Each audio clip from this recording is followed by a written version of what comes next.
Hey there, beautiful people, and welcome back to another episode of That's How We Roll, a podcast where I talk with motivating and inspiring women who are professionals, entrepreneurs, organization leaders, artists, and so much more. Today's guest is Lauren Flick. Lauren is a writer, producer, and director who has worked for such notable networks as NBC, CBS, A&E, and AMC. She has written articles on feminism, environmental causes, and social justice, and has been featured on CNBC's digital platform. She has a drive and passion for politics and human rights and actively creates content for many political organizations and campaigns. She is the New York City Events Chair for Women in Media, an organization that promotes gender balance in the film and entertainment industries for filmmakers who work above and below the line and the people who love to collaborate with them. She is a board member of Friends of the Metro Theater, a group of neighborhood residents that have come together to tackle the task of revitalizing the Metro Theater on the Upper West Side. Lauren has some other things brewing and percolating, and we're going to find out just what she has going on as we welcome Lauren Flick. Hey, Lauren, how you doing? Hey, Avis, thank you so much for having me. I'm so glad you could be here. My pleasure. Well, you're always so busy writing and shooting, and I know that you have several films that you've done, but I want to talk about this one, your first feature film, I believe it was, with the Academy Award winner Rita Moreno, and just what your experience was working with her.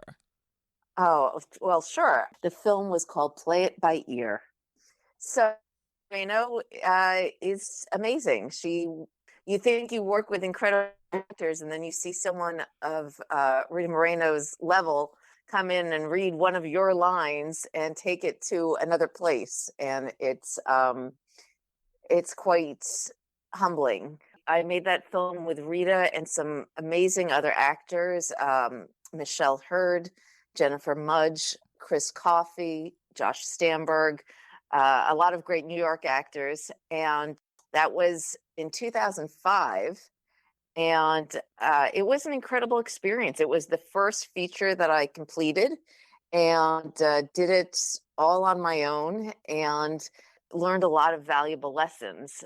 One of which is never be afraid to ask for something like someone like Rita Moreno, because even though you aren't a big budget, that person might like what you're doing and want to be a part of it.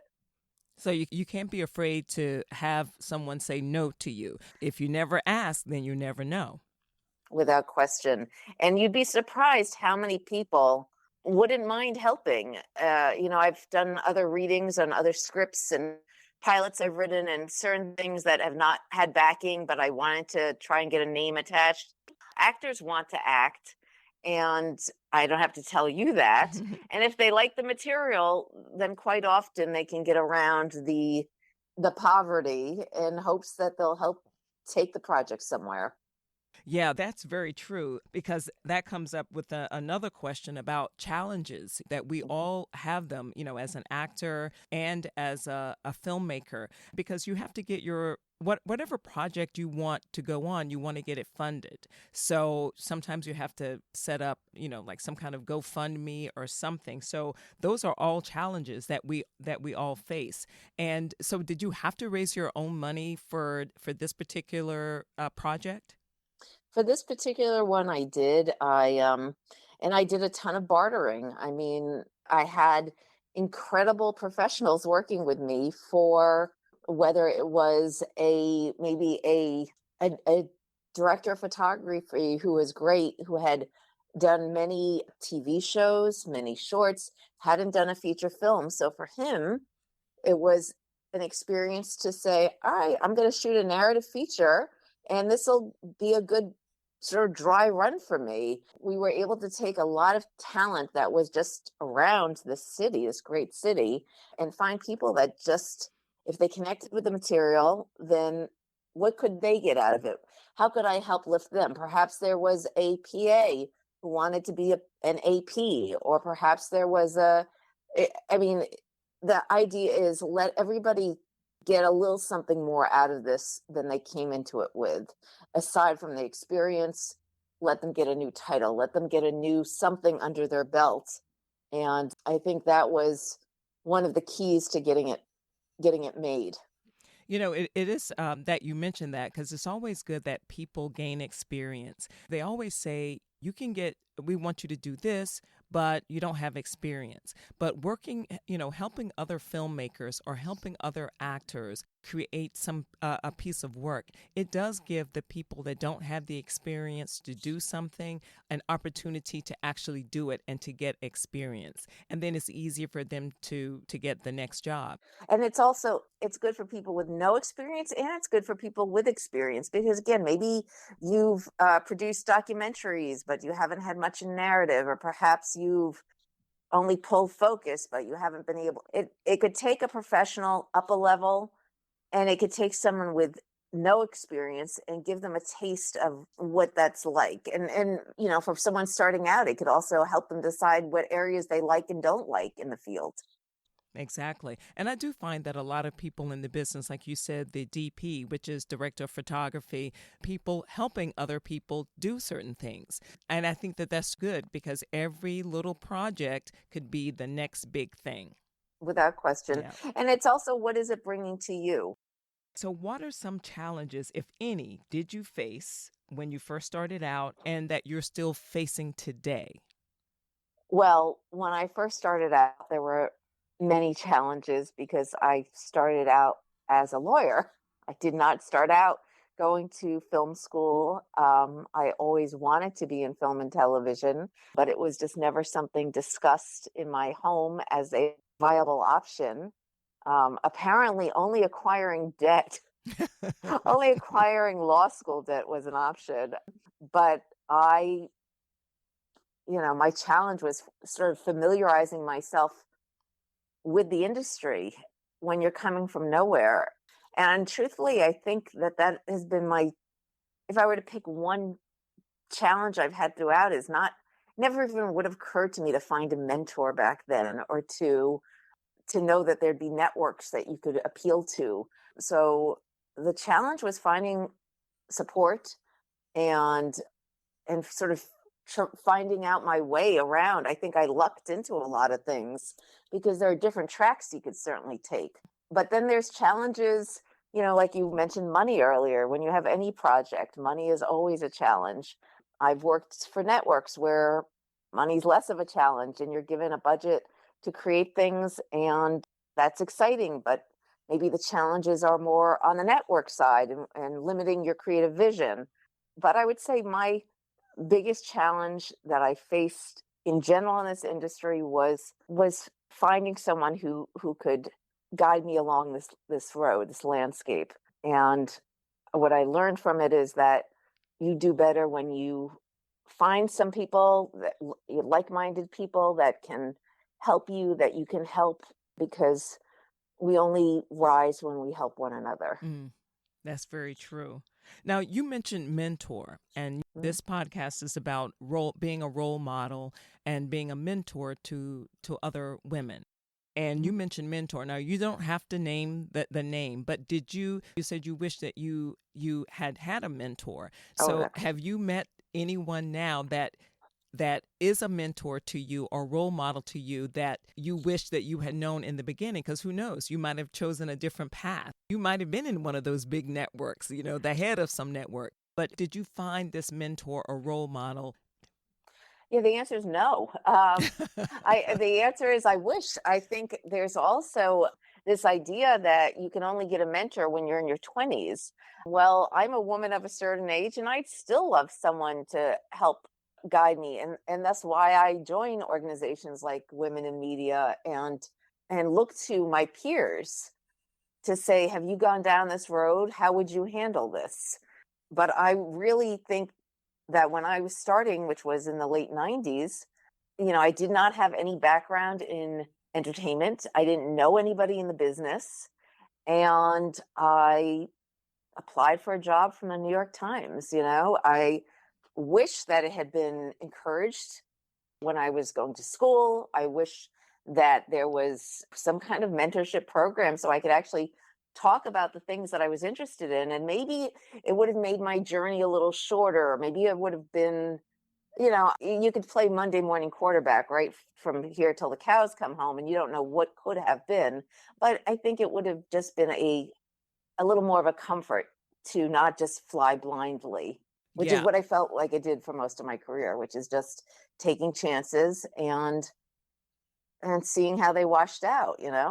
And sometimes they did and sometimes they didn't. exactly. Well, that's what makes you a good mentor for women in the media and women in this business in general. This is a good time to take a break. So when we come back, we're going to have more with Lauren Flick. If you have a business, you need a website. What's the best way to get a website up and running? Choose a website hosting company that makes it simple, like Pair Networks. Pair has over 20 years of experience managing the entire digital ecosystem for thousands of online businesses all around the world. Pair makes it easy for you with do-it-yourself website building tools and features, including simple drag-and-drop page design. And they have guaranteed U.S.-based support technicians ready to help you whenever you need it. 24 hours a day, 365 days a year. Right now, when you sign up with Pair Networks, you'll receive 1 free month of web hosting. See for yourself how easy it is to build your website for free. Visit pair.com/free to get your first month of web hosting for free by using the code QUICKSTART. That's pair.com/free, promo code QUICKSTART to get started today. You mentioned before the break about Women in Media, which is the organization that you are the New York City events chair, correct? That is correct. How have you found this role? Like, are you learning things about people? I go back to what I said before the break about you being a really good mentor or role model because women that are new, that are just coming out of film school, that are just starting out in this industry, they're going to look to someone like you because they see you are out there, you are very public, and you're not always doing the big projects, but you are out there. So you are a perfect role model. What kind of growth have you seen with the women coming in and people wanting to be part of this organization or any organization that really focuses on women in this industry? Well, first, thank you. That was lovely. And you're an incredible role model. And just that you build a platform to help raise other women. I mean, there's a special word for that. And I feel like it's mensch-et or something like that. But, it's funny. When I joined Women in Media a few years back, I really thought I was just, tapping into another one of these networking things where you stand around and you have a drink and you hope to meet somebody if you have the guts sort of to go up to them and say, "Hi, I'm Lauren. What do you do?" And it was a much more active organization. The very first meeting, one of the things they do is go around the room. You have like 40 seconds on the clock, who you are, what you do, and what you need or can contribute. And all this gets put to an Excel spreadsheet, which gets shared. So when you're coming in. I'm Tema Stig, who heads up the organization, insists that everybody set up 3 coffees this is all pre-pandemic, of course, 3 coffees. So one of the things I liked is that it was facilitating a real interaction, a genuine interaction. You were hearing the meat and potatoes of people, and you're hearing what projects they needed help in or where they could offer help. And to me, there is I mean, most of my years were as a TV producer, and so seeing things get done, I'm one of those women that get shit done, and I love women that get shit done. So to me, that first meeting was kind of a revelation.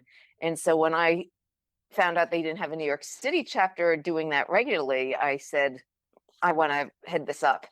And my first meeting that we held, we had a great turnout. All these wonderful women spoke, doing incredible things.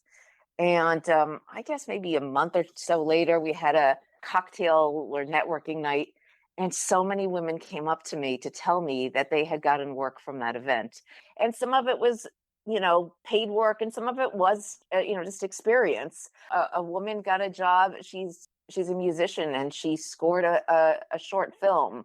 Another woman she was a PA, and she got paid work for a full season on a TV show. I mean, so I felt, isn't that amazing? This is an organization where we're not just standing around being meek, and we're not just being polite. And I'm not saying that that's indicative of any group of people, but I think at any type of networking event, that seems to be the MO of just, being polite. And I'm from New York.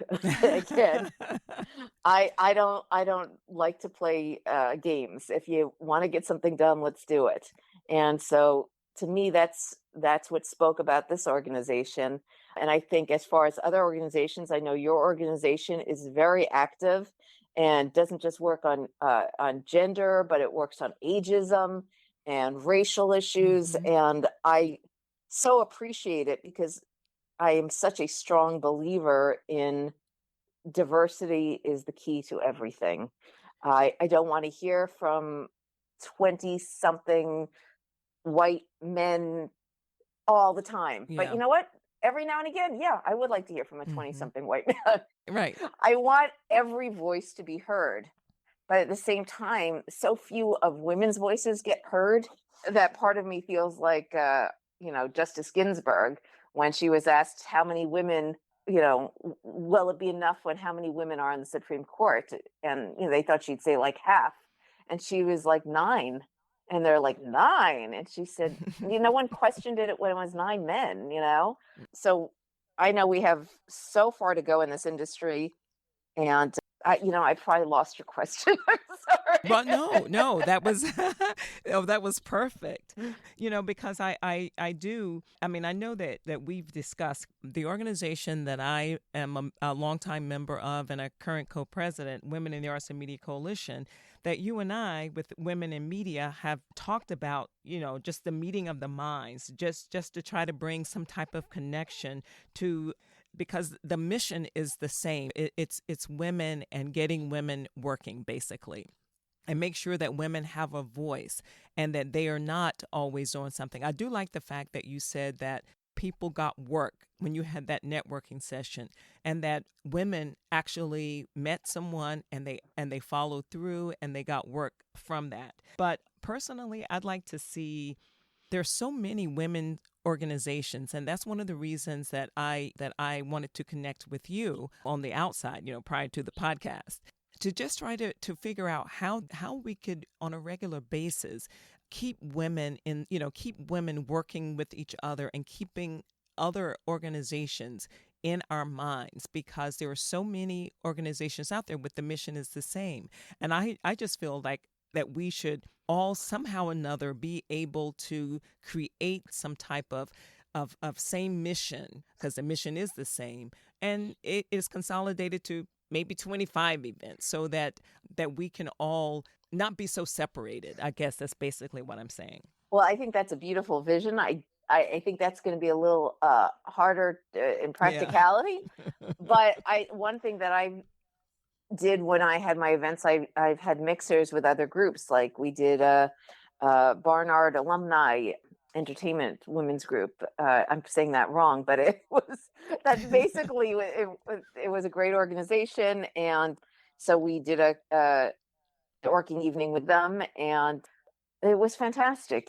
Just so your organization and my organization, the minute we all feel we can go maskless, we're planning a co-sponsored evening. Yes. Yes. Yes, we are. We're Yay. going to do it. Yes. So just tell people quickly your social media, where people can find you in case they want to connect and find out more about Women in Media. Okay. Well, Women in Media, you could find online. It's the only thing that's different is it's Women in Media. So it's not IN, it's just the letter N, Women in Media. And it's a great organization. I would encourage everyone to join. But I'd encourage everyone to join, whether it's your Women in the Arts and Media Coalition, whether it's New York Women in Film and Television, whatever it is, I would recommend that people find a group, because it's a hard industry to traverse alone. And I am always very clear, maybe a little too clear, that this is not a profession for stability. This is not, as much as people want me to cheerlead the progress women have made, it is not nearly, even though I want to cheerlead all the progress women have made, it's not nearly enough. It's really quite a small percentage of women directing top 500 films. It's even a smaller slice of that are women of color. And so I'm honest and I say that if you want stability, be a teacher. Mm. And so for the women that are looking for a sisterhood, a community, I would definitely invite you to look into groups. Again, I'm in Women in Media. I don't have that much social right now. I'm not as social as I could be in the Insta sense and the Twitter. I do have a Twitter handle. It's Flick Law. Flick is my actual last name. F is in Frank, L-I-C-K, Flick like a movie. And then my name is Law, L-A-U-R. Most people call me Law instead of Lauren. So if you see Flick Law, you can certainly follow me on Twitter. I'm usually much more active during the political season. I will be having some upcoming readings, nothing yet for the public, but I'm working on a pilot. So hopefully it's something people will hear about soon enough. Good, because that's what I was going to ask you. What are you working on? Yeah, so that's good. Well, I'm always writing something. And right now I'm writing a pilot, and it's for a half-hour program, a digital series that I hope to sell to a streaming service. And it's based on my relationship with my boyfriend who is on the spectrum. My website is laurenflick.com. And yes, Flick is my name. And you could see some work that I've done there. You could see little bios. And you can keep up with what Lauren is going on and what she's working on, and also her stories. yes. And she has great stories. Thank you. So, Lauren, do you have any words of wisdom that you can leave with us today? There's been a lot of words of wisdom passed along from you today, but what can you leave us with? Well, I definitely would leave you with don't be afraid to ask, because you'll be surprised how many people want to help.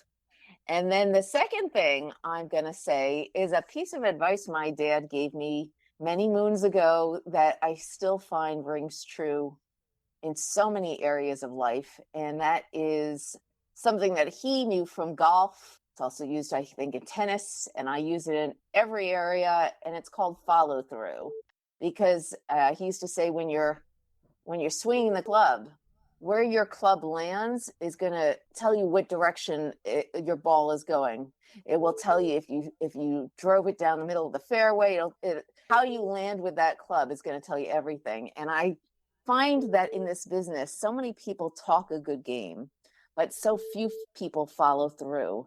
And I think if you can prove that you are one that follows through, then you get a reputation, and people know that, and people will reach out to you. When a lot of my work is word of mouth, people call me because they've heard that I do good work and that I follow through. And I think that is one of the most important things, is just people will offer you a lot, they'll tell you a lot, but the people that actually follow through are the people you want to hold on to.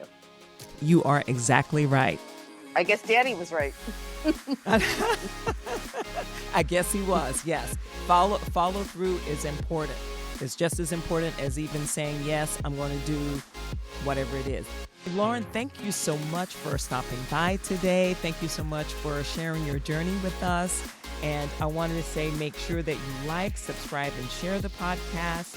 And if you leave a review on Apple and Spotify, I'd appreciate it. And make sure you follow me on social media. Follow Lauren on social media so you know what's going on with her. And if you heard something today that gave you an aha moment, just send me a DM and let me know on Instagram. And send it to Lauren too.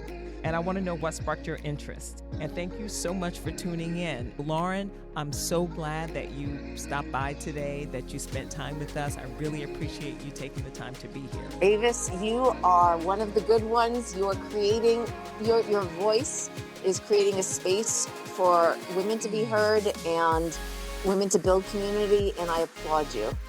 Thank you. Thank you so much, Avis. Thank you so much for taking the time to listen, checking out the podcast. Thank you for inviting me into your space. And until next time, I hope you will continue to thrive, grow, and be kind to yourselves and be kind to others.